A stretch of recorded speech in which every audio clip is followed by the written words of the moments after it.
Friends good evening, welcome to our channel GK. అందరికీ నమస్కారం అండి. ఫ్రెండ్స్, స్టాక్ ఎస్ఐపి రీసెర్చ్ ఐడియాలో భాగంగా ఈ రోజు మనం సుజలాన్ ఎనర్జీ గురించి మాట్లాడుకుందాం. సుజలాన్ మనం గతంలో చాలా సార్లు దాని ఇంట్రడక్షన్, కంపెనీ ఏం చేస్తుంది అన్ని మాట్లాడుకున్నాం. కానీ పర్టికులర్ గా ఈ రోజు మన Suzlon energy latest quarterly results చూస్తే ఒక ఇంట్రెస్టింగ్ కాంట్రడిక్షన్ కనిపిస్తుంది. కంపెనీ రెవెన్యూ 22% పెరిగింది. హైయెస్ట్ ఎవర్ Q1 డెలివరీస్ ను రికార్డ్ చేసి ఆర్డర్ బుక్ ఏకంగా 6.1 గిగావాట్ దగ్గర ఉంది. కానీ ఎబిటా దాదాపు ఫ్లాట్ అయింది. నెట్ ప్రాఫిట్ అయితే 6% తగ్గింది. మార్జిన్స్ కూడా షార్ప్ గా పడిపోయి. అయితే సుజలాన్ గ్రోత్ స్టోరీ వీక్ అయింది అనుకుంటున్నారా, లేదా ఇదేమన్నా టెంపరీ మార్జిన్ ప్రెజర్ మాత్రమేనా? ఈ వీడియోలో మనం Suzlon Q1 FY27 result, segment performance, order book, Suzlon 2.0 strategy and valuations, ముఖ్యంగా మేజర్ రిస్క్స్ అన్ని కూడా ప్రిసైజ్ గా అనలైజ్ చేద్దాం. ముందుగా మనం Q1 FY27 ఓవరాల్ పెర్ఫార్మెన్స్ లో భాగంగా హెడ్ లైన్స్ నెంబర్స్ చూద్దామండి. Revenue 3,829 crore. గత ఏడాది ఇదే క్వార్టర్ రెవెన్యూ 3,132 crore గా ఉంది. అంటే ఇయర్ ఆన్ ఇయర్ మనకి 22.3% గ్రోత్ కనపడుతుంది. రెవెన్యూ బానే ఉంది, గ్రోత్ కూడా చక్కగా ఉంది. దీనికి ప్రధానమైన కారణం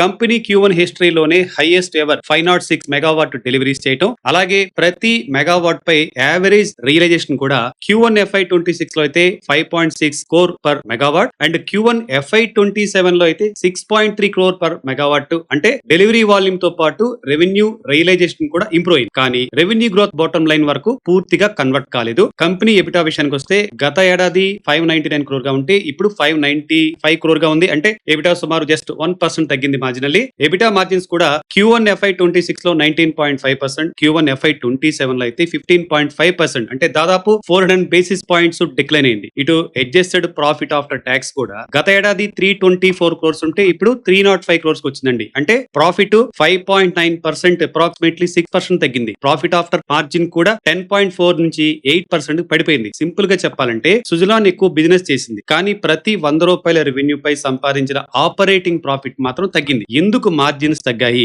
ఇక్కడ రెండు ప్రధానమైన రీజన్స్ మాట్లాడుకోవాలి మనం. మొదటిది west Asia geo political tensions కారణంగా వచ్చిన temporary supply chain and logistics disruption. Management commentary ప్రకారం ఈ డిస్ట్రప్షన్స్ వల్ల అప్రాక్సిమేట్లీ 10% నుండి 20% డెలివరీస్ ఆఫ్టర్ అయ్యాయి, అంటే డిఫర్ అయ్యాయి. అంటే ఆర్డర్స్ క్యాన్సిల్ కాలేదు, కానీ కొన్ని deliveries, commissioning activities future quarters and post phone అయినాయి. ప్రస్తుతం సుమారు 1257 మెగావాట్ టర్బైన్స్ ఆల్రెడీ ఎరెక్టెడ్ అయి ఉన్నాయి, కానీ ఇంకా కమిషనింగ్ కోసం వెయిట్ చేస్తున్నాయి. ఇది చాలా ఇంపార్టెంట్ నెంబర్. ఎందుకంటే ఎక్విప్మెంట్ సైట్ లో ఉన్నప్పటికీ, అంటే ఎక్విప్మెంట్స్ అన్ని కూడాను ఆ సైట్ లో ఉన్నప్పటికీ కమిషనింగ్ కంప్లీట్ కాకపోతే revenue recognition, customer collection and cash conversions delay కావచ్చు. రెండో రీజన్ చాలా ఇంపార్టెంట్, బిజినెస్ మిక్స్ లో ఈపీసీ షేర్ పెరగటం. Q1 FY26 లో ఈపీసీ రెవెన్యూ షేర్ 22% ఉండగా Q1 FY27 లో అది అప్రాక్సిమేట్లీ 32 to 33% పెరిగింది. ఈపీసీ ప్రాజెక్ట్ లో టర్బైన్ సప్లై తో పాటు installation, project execution, land evacuation, connectivity వంటి ఎడిషన్స్ రెస్పాన్సిబిలిటీస్ ఉంటాయి. దీనివల్ల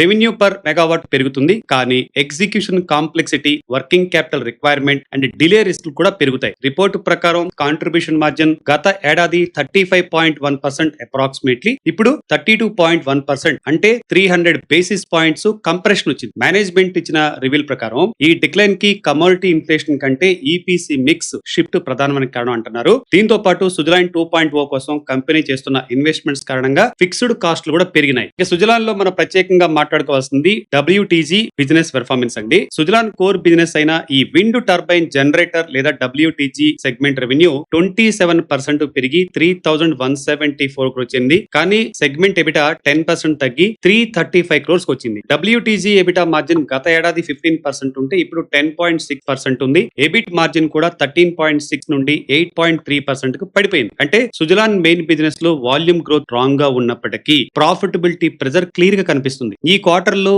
నెట్ డెలివరీస్ 506 మెగావాట్ కాగా యాక్చువల్ కమిషనింగ్ 269 మెగావాట్. కాబట్టి ఫ్యూచర్ క్వార్టర్స్ లో ఇన్వెస్టర్స్ డెలివరీస్ మాత్రమే కాకుండా కమిషనింగ్ కన్వర్షన్ కూడా ట్రాక్ చేయాల్సి ఉంటుంది. ఇక O&M services stable profit engine గురించి మాట్లాడుకోవాలి. సుజలాన్ లో పాజిటివ్ హైలైట్ ఏంటంటే friends, operations and maintenance services అంటే REAMS సెగ్మెంట్ అన్నమాట. ఈ సెగ్మెంట్ రెవెన్యూ 8% పెరిగి 632 crores చేరింది. సుజలాన్ మెయింటైన్ చేస్తున్న రెన్యూబుల్ అసెట్ బేస్ గత ఏడాది 15.2 గిగావాట్, ఇప్పుడు 16.2 గిగావాట్. ఈ సెగ్మెంట్ ఎబిటా 228 crore గా ఉంది. ఇక ఎబిటా మార్జిన్ అయితే గత ఏడాది 32%, ఇప్పుడైతే 36%. ఎబిట్ కూడా 212 crore, EBITDA margin approximately 33.6%. So WTG business cyclical and execution హెవీగా ఉండొచ్చు, కానీ O&M business long term services contract కారణంగా relatively recurring revenue and stronger margins ని ప్రొవైడ్ చేస్తుంది. మేనేజ్మెంట్ మేనేజ్మెంట్ లాంగ్ టర్మ్ లో ఏఎంఎస్ ఎబిటా మార్జిన్స్ ను హై 30s నుండి approximately 40% దగ్గరకు స్టెబిలైజ్ చేయాలని ఎక్స్పెక్ట్ చేస్తారు. ఇక ఫౌండరీ అండ్ ఫోర్జింగ్ సెగ్మెంట్ గురించి మాట్లాడుకోవాలి మనం. ఫౌండరీ అండ్ ఫోర్జింగ్ సెగ్మెంట్ మాత్రం వీక్ పెర్ఫార్మెన్స్ రిపోర్ట్ చేసింది. రెవెన్యూ 14% తగ్గి 126 crores వచ్చింది. ఎబిట్ మార్జిన్ కూడా గత ఏడాది 13.4% ఉంటే ఇప్పుడు 9.3%. కెపాసిటీ యూటిలైజేషన్ కేవలం 32% మాత్రమే ఉంది. ఈ సెగ్మెంట్ లో సుజలాన్ క్యాపిటల్ కన్జంప్షన్ షేర్ 62% నుండి 71% పెరిగింది. అంటే ఎక్స్టర్నల్ డిమాండ్ కంటే సుజలాన్ ఇంటర్నల్ రిక్వైర్మెంట్స్ పై డిమాండ్ పెరిగినట్లు కనిపిస్తుంది. ఇక ఫ్రెండ్, ఆర్డర్ బుక్ స్ట్రెంగ్త్ గురించి మనం ప్రత్యేకంగా మాట్లాడుకోవాల్సిందే. ఇప్పుడు సుజలాన్ బిగ్గెస్ట్ పాజిటివ్ ఏదైనా ఉంది అంటే మన ఆర్డర్ బుక్ క్వార్టర్ ఎండ్ కి టోటల్ ఆర్డర్ బుక్ 6135 మెగావాట్, అంటే అప్రాక్సిమేట్లీ 6.1 గిగావాట్. ఇక స్కోప్ వైజ్ గా చూసుకుంటే 32% ఈపీసీ, 68% నాన్ ఈపీసీ. ఇక కస్టమర్ సెగ్మెంట్ వైజ్ గా చూసుకుంటే 70% capital, retail and C&I, 16% central and state options, ఇక 14% PSUs అండి. మేనేజ్మెంట్ కామెంటరీ ప్రకారం బ్రాడర్ క్లాసిఫికేషన్ లో కరెంట్ ఆర్డర్ బుక్ లో approximately 85% PSU and C&I customers దగ్గర నుంచి వస్తుంది. ఇది ట్రెడిషనల్ ఆక్షన్ మార్కెట్ పై డిపెండెన్సీని కొంత రిడ్యూస్ చేస్తుంది. కానీ ఆర్డర్ బుక్ పెద్దగా ఉండటం ఒక్కటే సరిపోదు. మనకి ఆర్డర్స్ ను టైమ్ గా డెలివరీస్ చేయాలి, కమిషనింగ్, చివరకు క్యాష్ ఫ్లో కన్వర్ట్ చేయడం చాలా ఇంపార్టెంట్. ప్రస్తుతం 1257 megawatt erected but not commission ఉండడం వల్ల ఇదే కీ మానిటరబుల్ అవుతుంది. ఇక సుజలాన్ 2.0 5-year అంబిషన్ అండి. మేనేజ్మెంట్ సుజలాన్ 2.0 స్ట్రాటజీ కింద నెక్స్ట్ 5 years లో అప్రాక్సిమేట్లీ 25% CAGR గ్రోత్ టార్గెట్ చేసుకుంటుంది. కంపెనీ ఆస్పిరేషన్స్ అయితే 15 gigawatt renewable energy order book, 10 gigawatt annual renewable energy sales and 70 gigawatt renewable energy asset under management. FY31 నాటికి targeted 10 gigawatt annual sales లో approximately 7.5 gigawatt wind, remaining solar and storage expect చేస్తున్నారు. Suzlon management India annual wind installation near term లో 10 gigawatt, FY31 నాటికి అది 15 gigawatt చేరే అవకాశం ఉందని చెప్పేసి ఎక్స్పెక్ట్ చేస్తుంది. అలాగే ఇండియాలో అప్రాక్సిమేట్లీ 25 గిగావాట్ రీపవరింగ్ ఆపర్చునిటీ ఉందని కంపెనీ ఎస్టిమేట్ చేస్తుంది. సోలార్ సర్వీసెస్ లో కూడా ఎగ్జిస్టింగ్ ఫీల్డ్ నెట్వర్క్ ను ఉపయోగించి 20 gigawatt plus serviceable asset base identify చేసింది. ఇంటర్నేషనల్ మార్కెట్స్ కోసం S175 and S163 turbines first shipment next 18 to 24 months లో రావచ్చని మేనేజ్మెంట్ ఎక్స్పెక్ట్ చేస్తుంది. ఇక డొమెస్టిక్ 175 డెలివరీస్ ఈ సంవత్సరం చివరి నుంచి వచ్చే సంవత్సరంలో స్టార్ట్ అయ్యే అవకాశం ఉంది. ఈ ఎక్స్పాన్షన్ కోసం annual capex guidance approximately 700 crore plus or minus 100 crores అనమాట.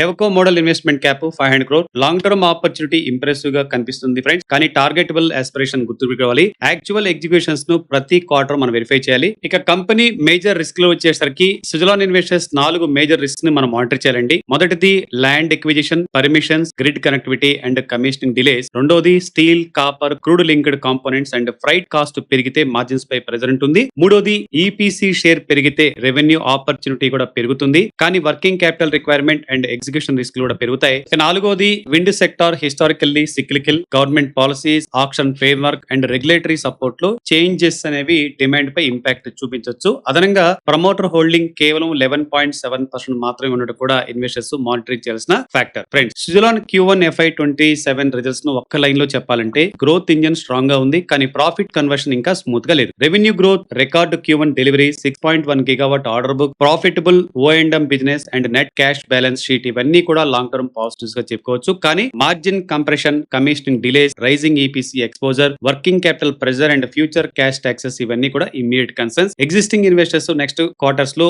3 నెంబర్స్ తప్పకుండా ట్రాక్ చేయాలి. ఒకటి, ఎరెక్టెడ్ 1257 మెగావాట్ లో ఎంత కమిషనింగ్ కి కన్వర్ట్ అయింది. సెకండ్, ఎబిటా మార్జిన్ తిరిగి 17 to 18% రేంజ్ కి చేరువ అవుతుందా లేదా. 3, order book actuals cash flow గా కన్వర్ట్ అవుతున్నాయా లేదా. ఈ 3 ఇంప్రూవ్ అయితే సుజలాన్ 2.0 స్టోరీ స్ట్రాంగ్ అవుతుంది. కానీ రెవెన్యూ మాత్రమే పెరిగి margins and cash flow week గా ఉంటే స్టాక్ వాల్యుయేషన్స్ పై ప్రెజర్ కంటిన్యూ కావచ్చు. కాబట్టి మనం బ్లైండ్ గా డెసిషన్ తీసుకోకుండా executions, margins, valuations and risk profile ని కన్సిడర్ చేయండి. ఇది ఈ రోజు మన సుజలాన్ రివ్యూ ఫ్రెండ్స్. చివరిగా ఒక్క మాట, మన లాంగ్ టర్మ్ ఇన్వెస్టర్స్ కోసం పర్టికులర్ గా stock SIP, mutual fund SIP ద్వారా ఇన్వెస్ట్మెంట్ చేయాలనుకుంటే కింద డిస్క్రిప్షన్ లో ఇచ్చిన కాంటాక్ట్ ఫామ్ ద్వారా లేదా స్క్రీన్ మీద కనిపిస్తున్న నెంబర్ కి కాల్ చేసి ఈ ఎస్ఐపి వివరాలతో పాటు free SEBI certified market advisory app కూడా మీరు పొందొచ్చు. ఫ్రెండ్స్, ఈ వీడియో ఎడ్యుకేషన్ పర్పస్ కోసం మాత్రమే, ఎటువంటి బై అండ్ సెల్ రికమెండేషన్ కాదు. వీడియో నచ్చితే లైక్ చేయండి, మన ఫ్రెండ్స్ కూడా షేర్ చేయండి. మరిన్ని మార్కెట్ ఇన్సైట్స్ తో మరలా కలుద్దాం. Thanks for watching. జై హింద్.